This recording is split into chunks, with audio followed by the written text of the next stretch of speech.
Hi, Gatorissa with the Majestic Rider. So today I'm going to talk to you about the Pacey horse. So let me get on and I'll show you what I'm going to do. This horse is new and I've been working him from the ground. So if you watch the first part of the Pacey video, you'll see me working him over all these poles that you see there. And I've been lunging him over those every day to really try to separate his legs. And I'm trying to get him to use new muscles because when they're pacey, they just kind of swing their legs along and they don't really use their muscles. That's why they do it, because it's a very easy gait and they're genetically predisposed to either just gait, pace, or trot. So this guy is genetically predisposed to pace. And that doesn't make him a bad horse. I like the pacey horses because a lot of times they can go faster than the trotty ones. And you just got to know how to help them and how to control their speed. And then you can get a lot of different gaits out of them. And they're usually quite smooth. So he's a walking horse. You probably could tell by the way he moves. Walking horses move really oddly compared to most horses, and that's why most people don't understand them. And there's a lot of pacey walking horses because people have bred them for the show ring to put those heavy packages on their feet, and when they put those on their feet, then they just gait. And then, if you got that breeding line, then these horses end up being pacey. So you have to help them to understand how to gait. So the first thing I do is I teach them lateral flexion, which I have a video just on this. And he might not do it that well yet because it's been some days since I rode him. But what you're trying to do is hold on the buckle, slide one hand down, lower the hand with the buckle, and then pull this hand back towards your hip. Now in the beginning, the horses can spin all around as you're doing this, but that's okay. You just keep holding until they figure out the answer. Okay? And with the walking horses, some of them are so calm that they do things a little bit slowly, and it takes a little bit of time to get to their brain. And that's why they're such quiet horses. But don't give up on them. It just takes time and patience, and they will figure it out. So the reason I like to do lateral flexion is because then when I pull on that rein, they don't pull back, and they understand to give to the bit. And I do it over and over again, because then I want them to do vertical flexion. Not yet, buddy. Okay, one more. So he's doing it, decent. It's not great. It's just going to get better.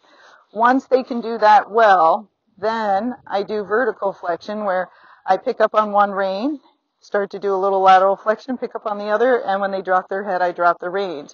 I'm trying to be very quick with my release so he understands as soon as I pick up on both reins, and if he puts his head down and he's not pulling, he's pulling right now, that's why I'm waiting, and now he's like, well, what do I do now? She's still pulling. So as soon as he gives to the bit like that, then I'm going to drop the reins. So then I do that over and over again. The reason I want vertical flexion is because when we ask the horses to do this, they bring their head down. And when they bring their head down, they'll usually relax their neck and their back, and that will help get you away from the pace. So when a horse paces, they invert their back, they put their head up in the air, usually, unless a trainer's ridden them with their head down and inverted their back, then sometimes they pace with their head down. So what we're trying to do, though, is mostly get their neck and their back relaxed, and that's why I teach them to give to the bit, but it's also called vertical flexion. Some people call it getting the horse's head down. Now, you'll see he fell asleep. And so there he goes. So now he woke up. So that's why I want him to learn the vertical flexion, is so he learns to relax his neck and his back. Now, many of these horses, if they're quiet, I'll ride with spurs and a stick. So I have different options to help get the point across to them. I don't want to kick these horses because if you kick them, you'll usually go past their gate. So then the first thing I do with them is I ride them in some what we call 10-meter circles, and I work on bending the horse, because many of these horses that are really true hard pacers don't have any arena work on them, and they don't understand any cues. So even if you're not going to ride in the arena, the horse needs to understand the cues so you can adjust their body frame. So what I'm doing is as I'm making this circle, I squeeze and relax lightly on my inside rein, which is my left rein. And as I do that, I touch them with my left calf. And I want him to bend his neck, but also bend his body, because if he bends his body, it will be much harder for him to pace. So there he just pulled and I squeezed harder. So when horses pace, they just swing their legs on the same side together, forward and back. And if you teach them lateral movements like this, which is a circle and bending on a circle, it's much harder for them to pace, and they'll learn how to use their body correctly, okay? But again, those ones that are a little bit dull when you're in the arena, it's best to have some backup, like some spurs and a stick. I like to have both. And the reason, now I'm switching direction, so I made like 3 circles that way, and now I'll make 3 this way. I like to have stick and spurs, so I have options on when I'm doing them. The spurs I don't really like to make them go forward with. I'm just using to help them to bend and to give with their body. And then I use the stick usually if they're not going forward or if I'm trying to get a turn from them. Now, you'll see he's putting his head down. It's not all the way, but it's getting there. So as I bend him, I'm not only trying to bend his body, but at the same time I'm doing that vertical flexion. So I keep a light pressure on the reins, and these walking horses can be a little wobbly, so it's best if you keep a fair amount of contact in the beginning until they really understand what they're doing and you make sure they're not trippy or having any other issues. So now I'm squeezing and relaxing on the right rein, and then I touch him with my left calf. He wasn't responding, so you'll see me kind of turning my toe out and raising up my heel to help him to bend. Okay, now we're going to go back into the other circle. So you don't want to rush into the gating part. Everybody's probably like, well, when are you going to gate? Oh, it's not going to be for a while, because we got to warm them up well. And now I'm going to make a figure 8. You want to warm them up well, and you want to do all these precursor exercises so the horse really understands what to do. So I want to get him to bend, and I want to get him to give with his body, and that's what they call being supple. And I want to make sure he knows to keep his head down, because as I start to add speed, if he doesn't understand these things, he's going to pick his head up and he's going to invert his back, because that's what he's been doing. And he's about 8 years old. So for 8 years, he's been lifting his head up and inverting his back. So I have to take my time and understand that it takes time for them to develop the correct muscles to gait, and the only way to do that is slow and steady. Okay? Now, I might be able to do it faster than you because I'm a trainer, and I'll have a feel of their gait, so I'll understand more when they're doing it right and wrong, and you might not. Okay. So that was our figure 8. We did that a couple of times. That's another lateral movement. Now we're going to do the serpentine. So the serpentine is a bending exercise where I bend to the right, and then I'm going to bend to the left. So it's left rein and left leg, and the other side supports, and then it's right rein and right leg, and the other side just supports, okay? And it's a direct rein, so it's coming back towards my hip, so left rein towards the top of my left hip, and then right rein towards the top of my right hip. Our arena's not the best right now. Okay?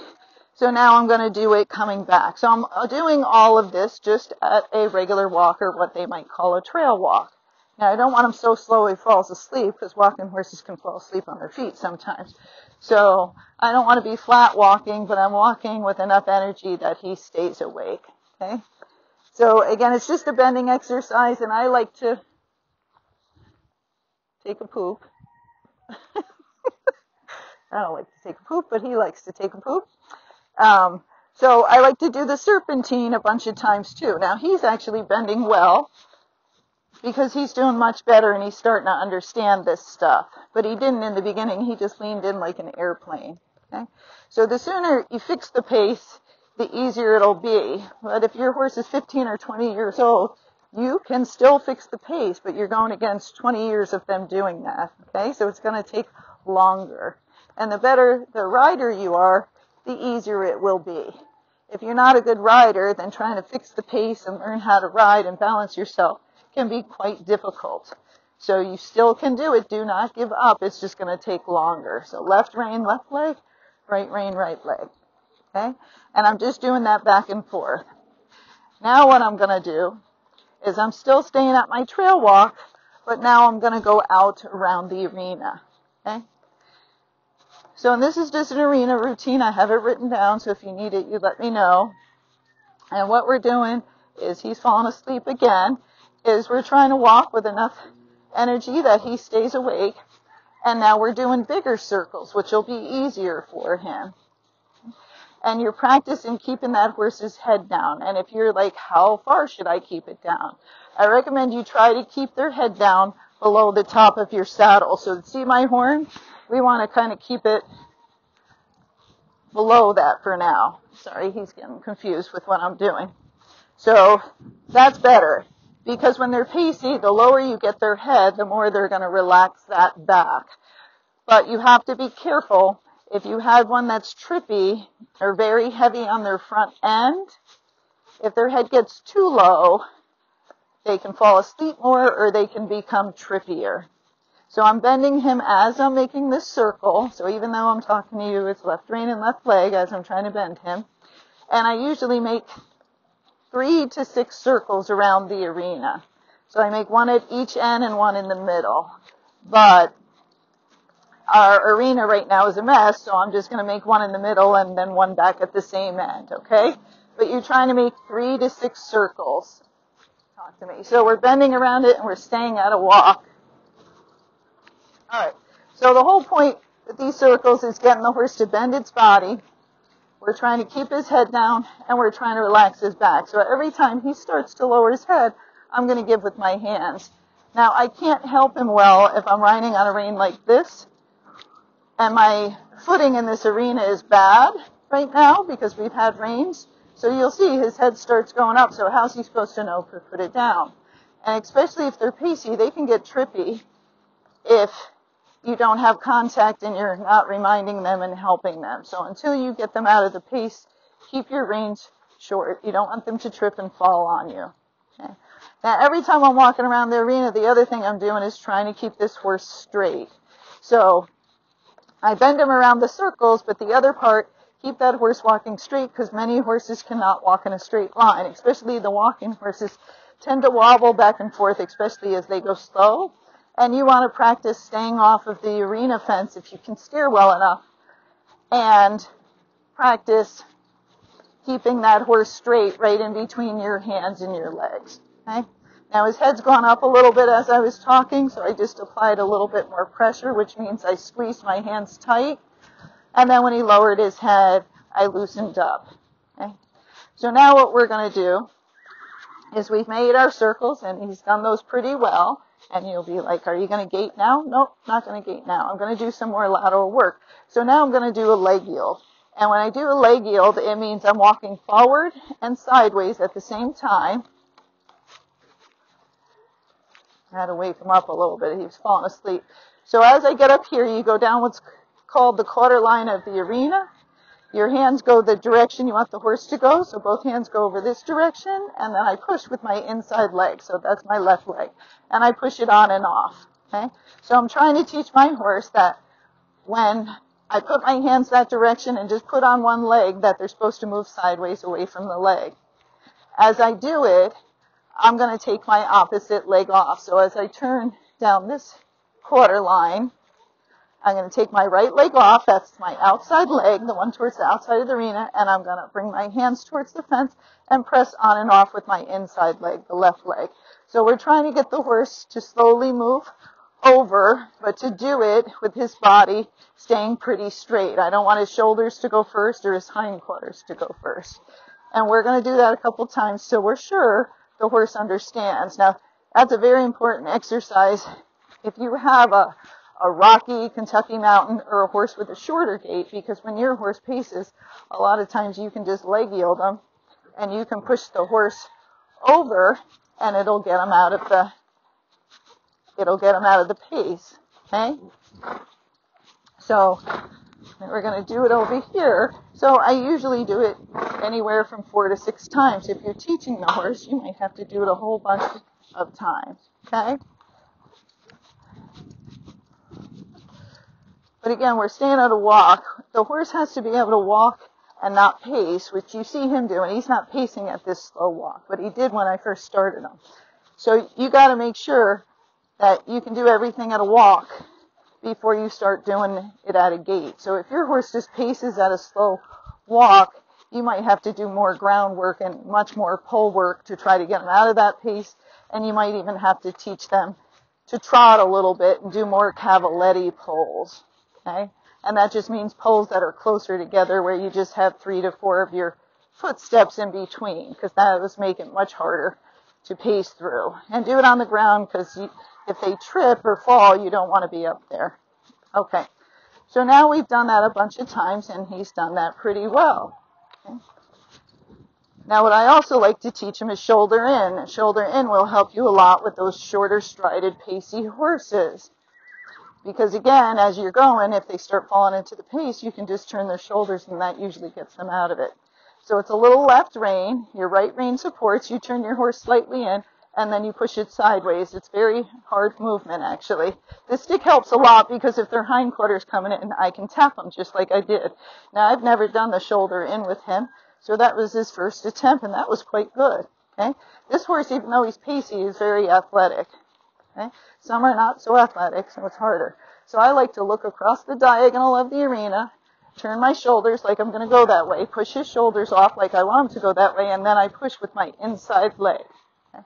And I have this written down too. So if you go to my website page, you can look it up how to do a shoulder in. But that's a very helpful movement for those short strided pacey horses.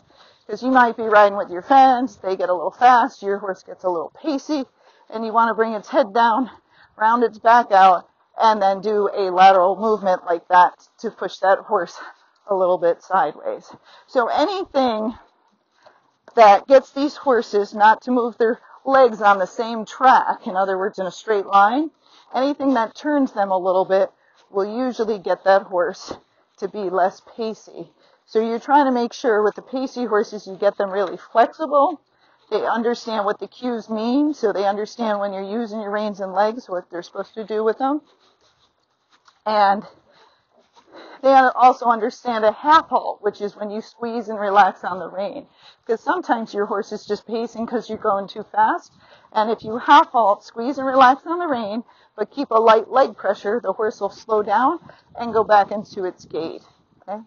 So your pace and your trot are at the end of the gaited spectrum. So when you hit a pace or a trot, the horse is usually going too fast or past its speed or condition that it can at that point in time. Oh. And so in time, the horse should get faster, but right then they're telling you they can't do it anymore. But again, if your horse is pacing from the get-go, then that's not the problem because you're not going too fast. This is more the problem where they don't understand things and they don't know how to use their body. So you got to condition them, help them to learn to separate their legs. When they do the pace, they drag their toes a lot more. They're not using their body, and that's why they tend to get a little bit trippier. So the more you can condition them, get them to separate their legs, you'll also be much safer on the trail. So now we're going to do back up. So I'm going to pull, add a little leg. He doesn't back up so well, and then I'm going to release. Then I'm going to do it again. Pull, add a little leg, then release. Now it's hard for these horses that have these big back ends with a lot of overreach to back up. You'll see he can kind of drag his back legs. That's normal for the walking horse. Nothing's wrong with him, okay? Because everybody always thinks something's wrong with the walking horses. No, they're just different horses. But that back up is going to help your horse to engage its back end. It'll help to lighten the front end. So we're going to do it a couple more times. Pull. And each time I stop, the other thing you'll see is I don't let go until he drops his head. So everything with this horse, because his head used to be way up by my shoulder, you know, he used to carry his head up here, is about bringing his head down. Now, you'll see he's backing up crooked. That's also normal for a lot of these gaited horses. And if you need to give them a tap, don't hit them behind their leg because they think that means go. So if you're not getting anything with the back up and you're like, I'm going to tap them, either tap them in the shoulder or you can tap them in the chest up here to make them move away from it. But backing up is a good one, okay? Now, the other reason I teach that back up is once we do go faster, if they start hard pacing, I'm going to stop and back them up. Because for the horses, it's not a fun exercise. They normally don't back up in, herd life, and it's hard for them, so they don't like to do it, although they'll do it for us. And so when they do the pace, I want to go tell them, hey, when you pace, I want to tell you no. So how am I going to do that? Because you're not going to understand the word no. Oh, I'm going to stop and back up. And so the horse will start thinking, every time I do that funny thing with my legs, she stops and backs me up. You know what? I think I'm not going to try and do that thing with my legs anymore. Okay? So that's why I make sure they have a good backup. So now we're going to go the other direction. I'm going to do a turn on the forehand. So I'm going to use my outside rein and leg. That's this side. So my right hand, my right leg. Look the direction you want to go. The front end of the horse stays still. That's the forehand. The forehand turns towards the fence. And then you're going to push with your outside leg to turn him. And then I just tapped him with the stick. And he's not going now, so I'm tapping him with the stick again. That's why I wanted to use him, because he doesn't know all this stuff yet. And now I held until he put his head down, so that was good. So now we're going to do all the stuff this same direction, okay? We're going to start with those big 20-meter circles. So we want to make sure they can do it in both directions before we even start flat walking. So now you can see he's putting his head down a lot more, which is great for him. Good boy. And every time he does, I push my hands a little forward, but I'm not throwing him away. Okay? Especially with the walking horses, they can be wobbly, and you got to be careful. If you ride them on a loose rein, they need to be a really balanced horse. Because if they're pacey or very wobbly, when you drop those reins, some of these horses kind of fall asleep, and they go out to lunch, and that's when you have a big trip because they're kind of dragging their feet. So trotty horses pick their feet up higher usually than the pacey horses. The pacier horses can have a better endurance because they keep their feet closer to the ground. Okay? But because they keep those feet closer to the ground, they can be a little trippy. Now I'm just bending him right rein and right spur because he's not listening to my leg. Okay? And he can go pretty fast, but in here he gets bored and he kind of goes to sleep, which a lot of walking horses do. Because we're going slow and we're not doing anything that takes much effort. Okay? So we want to make sure he stays awake. And so even though I'm letting him put his head down, I'll let him put his head down to kind of chest level, but I don't want his head to go below his knees. Not on this type of horse, because if he gets his head down below his knees, he's really going to fall asleep and he's going to get really heavy on his front end. Okay? So we're making our 20-meter circles. So right rein, a little right spur. Let him put his head down, relax his back and his neck. Now, the walking horses, the reason some of them can be trippy is because of the pace, but also because they reach so much further with their legs. So all the other gaited horses, well, many of the gaited horses, have a shorter stride, but not always with the foxtrotter. They can have a bigger stride too. So the horses that reach out further with their front end, they might reach forward and cover 2 to 3 to 4 feet, where a shorter stride horse is going to put its leg forward and cover like a foot. So it'll take shorter steps and it'll be more sure-footed usually because it's not covering as much area. And when you have a horse that reaches far and they're trying to put their leg forward, sometimes they're covering so much terrain that the terrain changes, and when they try to actually put that hoof forward and land heel, I'm waking them up again, heel to toe, because that's how they should travel, then sometimes they catch it because the terrain has elevated, and that is what makes them trip. So if you collect them and shorten their stride a little bit, sometimes that'll help, and then just being aware of what you're riding so you help them so they understand, because again, horses see different than us, and you can see forward pretty well, so you're going to see the terrain better. So now we're going to our leg yield. So both hands are going to go to the outside, to the left leg off, right leg on, push him sideways. If he's not going, I kind of spur him a little bit, and then once he does it, I release. Good boy. Now this is not that hard of work, so you saw I didn't stop and give him a break at all yet, because we want to get through this material. There his head's going up, so I'm holding. Now it came down, so I released. Okay, so now we go down the quarter line, left leg off, both hands go to the left, and press with your right leg. Okay, so that's your leg yield. Now his hind quarter's not going over, so I gave him a little tap with my dressage whip to help tell him to go over. Now, some people feel like using the spurs and stick are mean. No, they're just reminders. I'm not kicking them or hurting them with them. It's kind of just poking them in the side. You don't see him pinning his ears or get really upset, but each horse is different. Some horses you don't need a spur and a stick on, and some you do. So it's better to use the spur and the stick, keep that horse awake. We're leg yielding again, but he's not going over, and teach him the movements versus having this horse not listen to you and either drag you off somewhere or trip because you're not able to do the movements and you're not able to fix the pace. Okay? So sometimes you have to use some things to help you when you have a lazier or a horse that's very, very calm and he's just not sensitive. Okay. So this is our third time with our leg yield. He's not doing bad. Good boy. Okay. So now let me talk about the bridle. So I start them in a snaffle, and then a lot of times I put them in a shank to help the riders. Many riders don't ride all the time, or they haven't taken a lot of lessons, and they can't get the horse's head down with the snaffle, because you do have to have some good feel and understand when to release and all of that. So a lot of times I'll put the horses in a shank to help them because it pushes on the top of their head and underneath their chin, and helps get the signal to the horse what they're trying to get.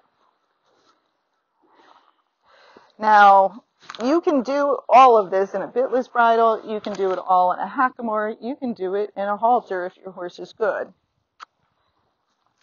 But it can take more pressure. Okay? The bit usually helps you to get the point across, and so I usually train them in the bit first, and then if the person wants to switch to some other equipment, we switch then. Okay? So now what are we going to do? Now we're going to do our shoulder in. So I'm going to look across the diagonal. I'm going to turn my shoulders, a little right rein, and then a lot of right leg to push in that direction. Good boy. So just a couple of steps is all we need, and that's all you'll usually need to get them out of the pace. Again, if you're on a shorter strided horse, that shoulder in will make a huge, huge difference for you. So this is basic dressage, and you might be like, this is pretty hard. So look across the diagonal, turn your shoulders, open my left rein, right rein against his neck, and push with my right leg. Now, his hind quarter is coming in, so I just tapped him with the stick, and look, he's kind of stuck. He's like, I don't get what you're doing. And then he just kind of leaned on the bit. So all those things are going to happen. Your horse might have a temper tantrum. It might have a meltdown. He's pretty easy going. He's bored, but he's easy going. So he tries it, and then he's like, well, that's a little hard. How about you carrying me? And a lot of walking horses are like that. So you got to get them to carry it themselves. All right. So that's pretty good. We're going to do one more on the other side. And then soon we'll be able to start our flat walk. Okay. Now again, his legs are separated. He's doing really well. But we'll see as we go to the flat walk if his legs are going to stay separated or not. So one more shoulder in. Now, lots of people say, well, I'm just a trail rider. I don't want to do all that stuff. Well, you have to learn it because you have to learn how to help your horse and to get out of the pace. And why wouldn't you want to be a better rider? If you don't want to be a better rider, then you might need to just buy a horse that just gaits, because the ones that pace you have to work with, and the ones that trot you have to work with also. Okay? And riding has an ing for a reason, because it's an active thing we're doing. So I stop, wait for his head down, release, now our back up. So pull, a little leg, release, pull, a little leg, release. He's very crooked. Pull, more left leg, release, pull, the leg, release. But see how he does everything like, okay. And he just gave a big sigh. Now, again, it's nice if somebody had taught all your horses ahead of time to do this, but most gaited horses don't have basic training on them, and that's a big problem. And then people skip a lot of steps and do crazy stuff with their feet and shoes to get them to gait. So when you take all those things off, the horse doesn't gait anymore because it never learned how to gait. It just was either pacing or trotting, and the weight of the shoe helped it look like it was a gait, and the angle of their foot helped them to get that break over to help them. quote. So if you want to do it naturally and get yourself a good horse, you got to teach him all this basic work. Now see, he's just pulling, so I'm not giving in. Now I'm going to release. Remember, some of the walking horses and some of the just dull gaited horses, you got to give it time to get to their brain. The sensitive ones, you can usually just think it and they will do it. Okay? But the ones that are like this, where you can get a 4-year-old walking horse and it's totally calm, it's going to be a little dull, and you got to keep them awake and you got to keep after them. The sensitive ones are more difficult for people. Like, I love them, but they're hard for people. They, people give too many cues and the animal's getting oversensitized. So turn on the forehand, so left leg, left rein, because we're going to the fence. Forehand, turn towards the fence. And you'll see I keep hitting him with my stick because he's not listening to my leg. And this happens with all of them in the beginning. And then in the end, they can turn around just easily and nobody knew they had a problem. So then I give them a break and then they can sit on a loose rein. Okay? So now we're going to go to our flat walk. So that's his first gait. Are you done turning? Okay. It's fine because then I'm facing you better. So I have the poles set up in a circle. It's good to have lots of poles. I like the circles because it's bending and it's a lateral movement, and then the poles help to separate their legs even more.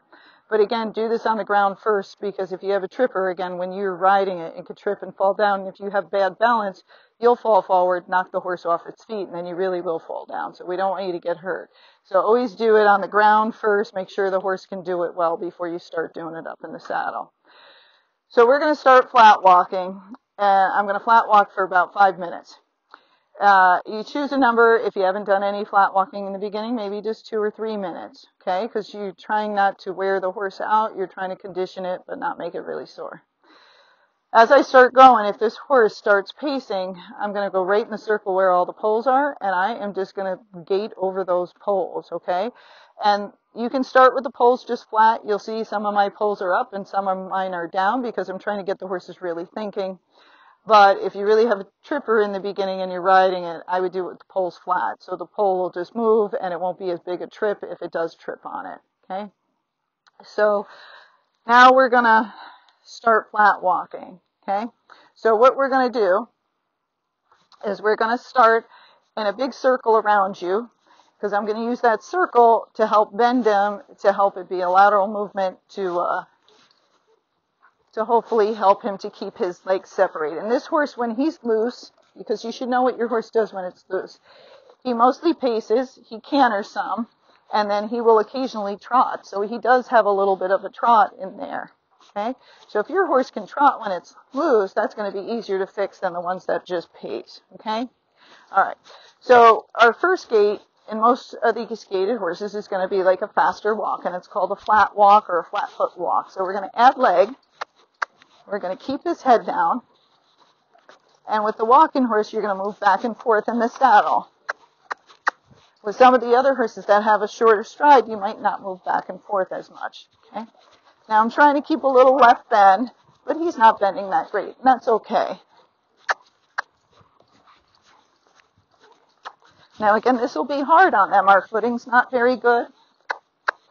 And you'll see I'm kind of really getting after him with my leg because he's not listening that much. He's like, this is boring. And that's okay if it's boring. He's got to do it. It's much easier to fix your gaits in an arena where it's safe and the terrain is the same, or you could do it on a road. But for the pacey ones, footing will help separate their legs and poles will help separate their legs. So if you're riding, somewhere down the road, it's best if you have somewhere where it's deep footing, like in the grass, or there's rocks or mud, because those things will help separate their legs, and you'll use that stuff instead of the poles, okay? The trotty ones usually do better on the hard roads. So if you can, you want to spend some time in an arena trying to do this, and the more you do it when you're training, it should be 5 days a week if you want to fix the problem fast and get it done within like a month or so. Now I just keep bending him because at points he's not bending and then he's kind of pulling on this bit because he's just leaning on it. Because some of them do. They get a hard mouth because nobody taught them what the bit meant and they just put bigger bits in their mouth. That's why I always start with the snaffle, but I'm quite good with my hands. Now he's slowed down. So as you do this flat walk, you got to keep the same speed. We got to keep his head down. And then we got to release when he does put his head down. And at the same time, I got to keep him bent around my circle to help keep his legs separated. But he's doing good. He's not really pacing, so I don't need those poles yet. There he tried to get his head up, and I really held. Okay. So you should feel a back and forth motion. If you're feeling up and down, that means your horse is pacing or step pacing, and that means you should ride over the poles. Now, most all of them will slow down at the gate because they're like, get me out of here. This lady's crazy. And so at the gate, you might have to give more leg. Now, in time, he's going to shake his head and have a nice gait, but it's not today, okay? Because we're just starting the process with him. But you got to be able to feel when they're doing it right, feel when they're doing it wrong, and then when they start to pace, you do something about it. So if he just started hard pacing, I'd stop, back up, and then go forward again. If he kept doing it over and over again, I'd be like, nope, we're just going over the poles. That means we got to do the poles. And if you hate the poles and you hate circles, just get off and lunge your horse over the poles with a surcingle and side reins. Now, as you're trying to get their head down, if you can't do this and you're using a snaffle, you can use draw reins, which go through the circle of the bit and attaches to a breastplate. Or you can use what's called a German martingale. He just slowed down. Because those things will help to get the horse's head down. If you're not very good at it, it'll guide them. Okay? And I don't need to use those things, but you might need to. And you'll see lots of trainers use those things. So don't feel bad. You're like, I can't get his head down. Just get the draw reins, get the German martingale, which might be easier for you because then you only have one thing in your hand with the draw reins. You have to hold your rein and the rein of the draw rein. Okay? Now, these walking horses usually are high-headed. That's just the way they're built. And they need a lot of support to do their gait. When they do their gait, it's beautiful. But they need a lot of help, and they don't do so well on loose, sloppy reins, especially if they're what I call a wonky walking horse, like the very flexible ones where their legs are all over the place and everybody thinks something's wrong with them. Nothing's wrong with them. They're just anomaly, kind of like when you see a zebra and you're like, what the heck is that? But there's a reason, you know, they bred them like that for the show ring, and they can be great on trail or they can be harder on trail, but if you train them and ride them correctly, they usually are great. And they're so flexible that if they slip, you know, you slip on pavement or out on the trail, they step in a hole, they can usually get you out of it. One leg will be in the hole and they'll take the other leg and put it 3 feet up higher and pull themselves up. It's the most impressive thing I've ever seen. Okay? Now you'll see at times he's kind of goofing around or it looks like he's doing something strange with his legs. It's the footing, and then he's trying to do stuff, and I'm holding him. And then you'll see he looks fine. So don't worry about that. Some of your gaited horses, too, have looser ligaments, and you'll kind of feel their ankles give some. Each horse is different, but the ones with the longer pasterns, you can feel that, okay? And that's not a horrible thing or anything. You just got to be aware of what it is and what's happening. So as I'm going around this circle, I keep bending him and releasing, and you might not even know I'm doing that, but that's what I'm doing, and that's how his head's staying down. And I'm not releasing too big, because the horses in the beginning, when you release, if they're used to traveling with their heads up, they're immediately going to throw their head up and go, well, how about I do this, because this is easier. Okay? Now we're at the gate, and he's got to go to the bathroom, so 2 things going against me. Now, as you do this, when we go to take a break, like right now, if you want to do it when he's doing something correct. Now, I stopped, and he gave to the bit, but he kind of pulled a little bit, so I'm going to back him up. And the more backing up, the more he's going to learn to engage his hindquarters in time. Okay? All right, so now we're going to do another turn on the forehand, and we're going to go the opposite direction. Now, you can always fast forward if you want. You know, if you're like, I know, I get that. But I do talk through it, so you might miss some stuff. So now I'm going to get his head down. And now we're going to flat walk this direction. So I flat walked, I don't know, 5 minutes. It's not that hard. So I'm not giving them a big break. You could give them a break, but again, with the walking horses, some of them will fall asleep, so I'd rather just go the other direction before I give them a break. So I'm trying to get his head way down. That's much better. He's doing so much better with his head.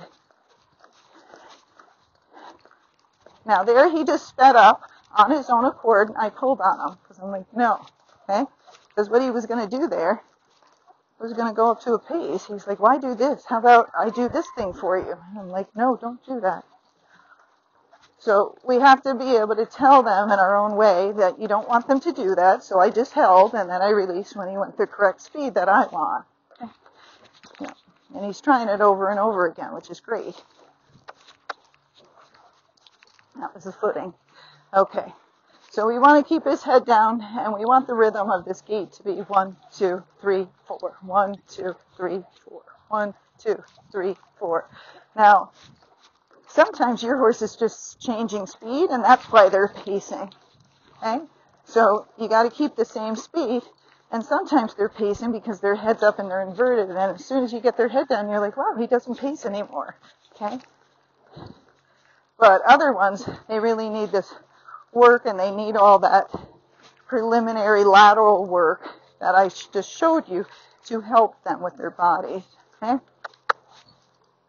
Now, you might get mad when your horse is doing stuff like this, like he's jumping around, changing his speed, and how about we pace?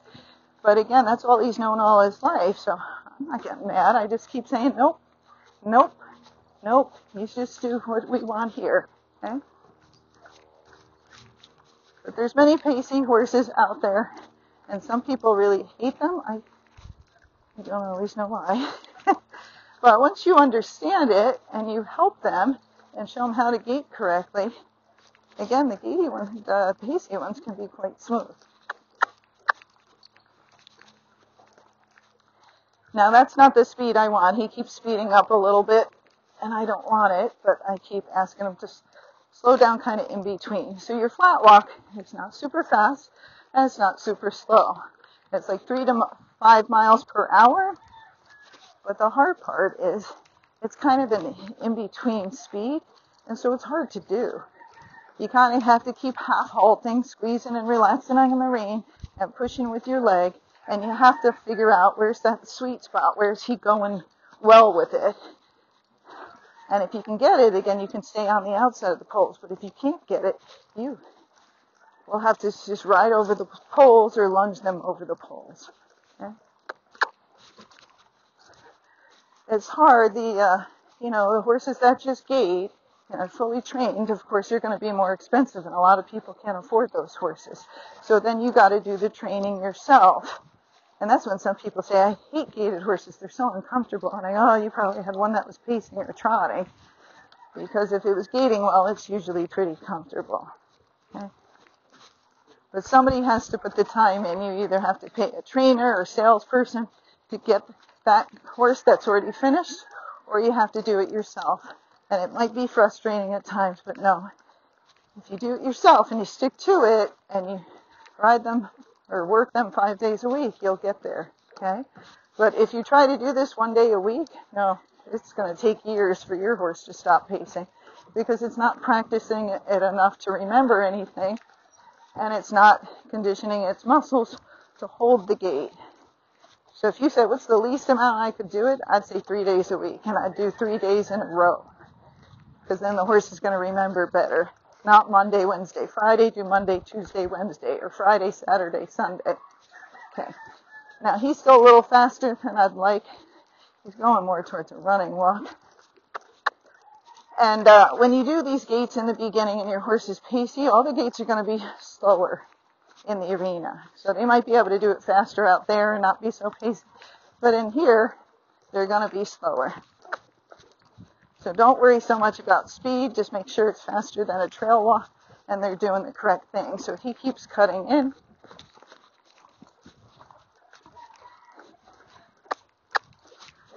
And it's hard for him. I know that. That's why I like to time it so I don't overdo it while I'm talking to you. Okay, there he's pretty good. So let's stop. We'll head down. Always get their head down, because if you don't, when you stop and you pull on the reins, then they learn sometimes I'm going to back up because he was pulling a little bit. Sometimes I have to put my head down, sometimes I don't, so they get confused. Like right there, he wouldn't move his hind quarter over, so I got after him. I'm kind of kicking him a little bit. Don't give in. They just don't understand, and so they have to understand what you want them to do. So we'll try a running walk. And your horse's breed, it could be a foxtrot or it could be a saddle gait would be the next gait. And they have many different names.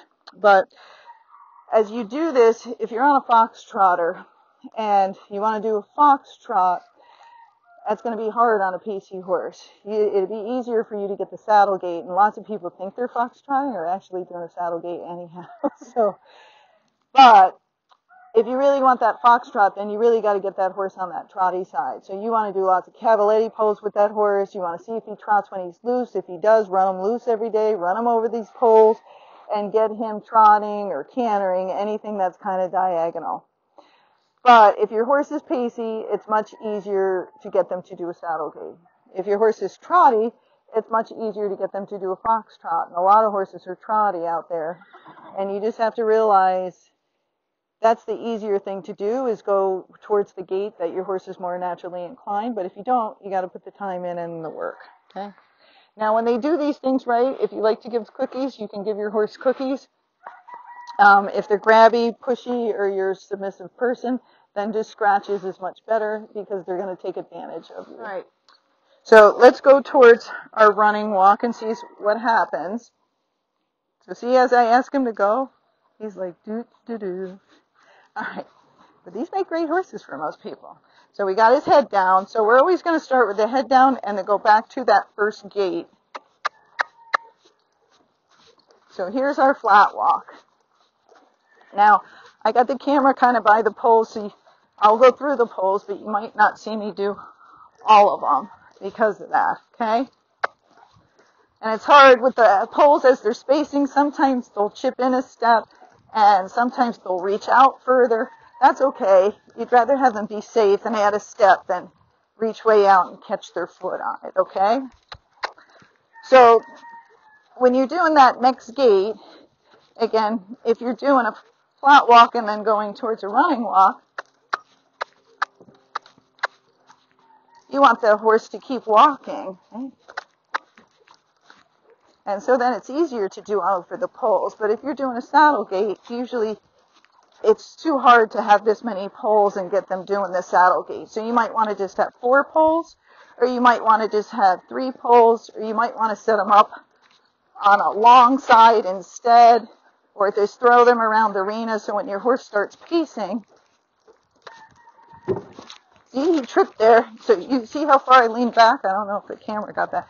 But you lean back as far as you can. Because my poles are uneven here. I got one side up on purpose. Okay, now we're going to take him out. So that was just to try to help separate his legs more. There, he's a little pacey, so I'm going to bend him more.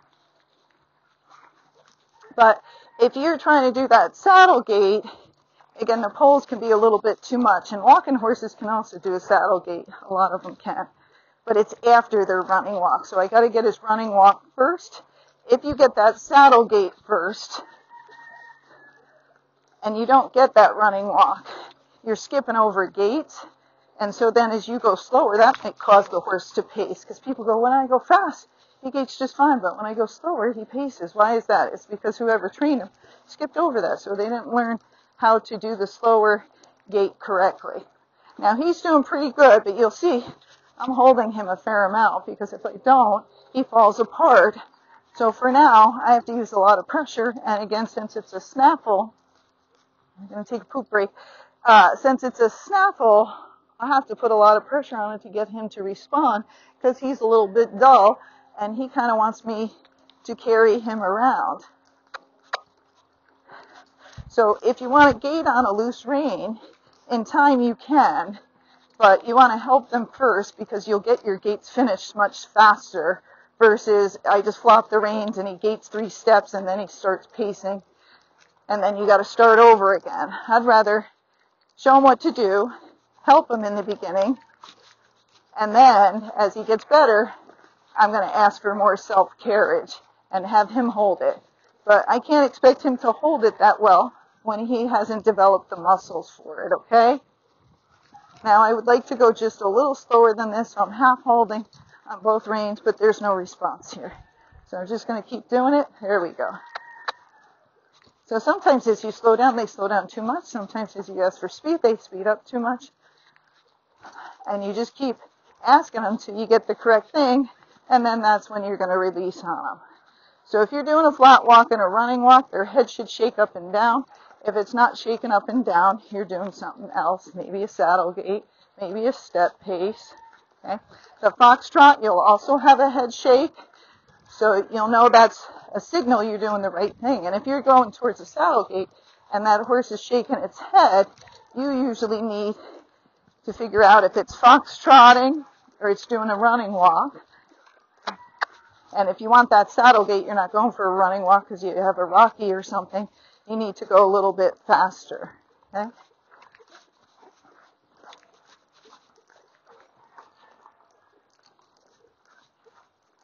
Now, we don't want to do this long because he hasn't done a lot of it. And again, we don't want to make him too sore. We just want to demonstrate. But keep watching. Even though I'm talking and trying to explain, he's doing lots of things as I'm talking to you. So as he does those things, watch what I do with my body. When he kind of pops forward and throws his head up, I hold him and I kind of sit back. With the Pacey horses, you can tilt a little forward like this, and that can get more weight on their front end. But if you have one that's tripping or a very uneven arena like we do, which could make them trip, I don't want to be too far forward, because if you are, you can knock the horse over, or you can just fall off easier. So I'm going to sit back. But you'll see in my other videos I tell you about tilting your pelvis forward. You can when the footing's good. Now, we're going to take a break soon, so we want to quit when he's doing the right thing, not the wrong thing. So you never want to stop when they're pacing. You can stop back up and go forward, but never stop, have a meltdown, or give your horse a break at that point, because that's telling them that's the right answer. So right there we were good, but he just tripped a little bit. And again, he's trying to find his feet. Now there he's very good, so we're going to stop. Oh, make sure you get their head down. Now he's leaning on me. Go boy. So then we're going to back up too. Pull, release, pull, release. So even if your horse just leans, hear him sigh, he's like, oh, jeez. But you got to teach him the right thing. He needs to carry himself and he needs to carry me. But right now I'm doing a lot of the carrying because I'm helping him, which is fine. But in time, he needs to do it. But the pace is in a lot of gaited horses. It's just knowing how to help them gait better, and then going the correct speed, and then getting the correct frame. That will help them. And again, you don't really want to let the horse pace when you're riding it, because they do drag their feet. They just swing their legs. They're not using themselves. And then it can make a lot of them trippier because they're not picking their foot up very high off the ground.